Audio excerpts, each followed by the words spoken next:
Hello, beautiful people. Welcome back. Nkani kuzilandi Likoma Island. Kugulitsidwa kwa Likoma Island. Nkani nene kuti bwanji kuti. Tikulongosola ndandanda nkhani. Nkani kuti chonchi mwachangu changu kuti mwina wake setenga mamenitsi ambiri. Nkani kuti chonchi.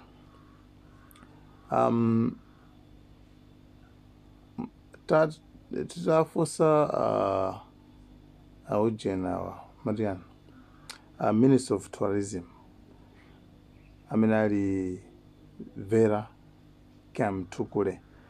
Iwo kuyankha kwake ayankha chonchi.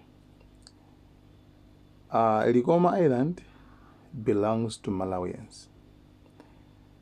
Likoma Island ndi ya Malawi. Ndipo cannot be sold. Singagulitsidwe. Right?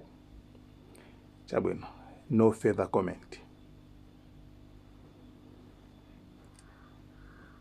Nganelebira wa Attorney General Atabo Chakaka Nyirenda anakuti akudziwapo kanthu zakuti ma investors ena amene akufuna agule alipo kuti akudziwa za ma investors ena amene akufuna agule ku Island iko Likoma Island iko kuti amangeko casino.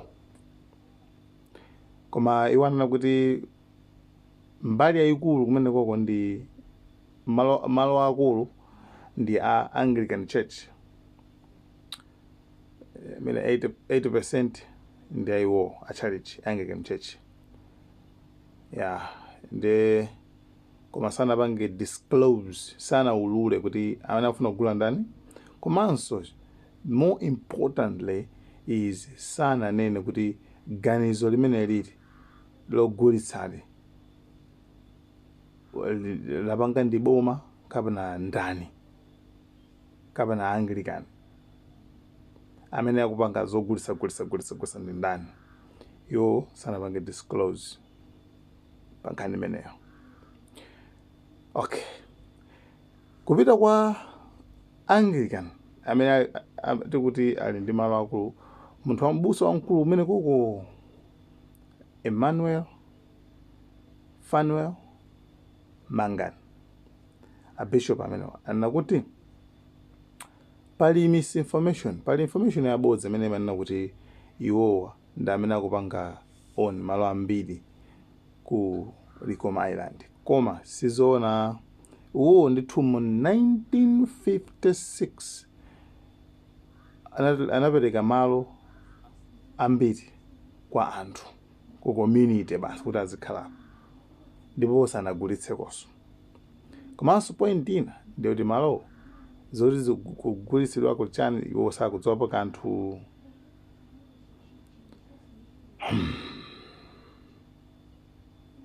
Guys, nde nkhani kuza ndi Likoma Island for sale ndi imeneyo ndithu. Nde situdziwa kuti makamaka zimene zichokera kuti. Guys, thank you so much.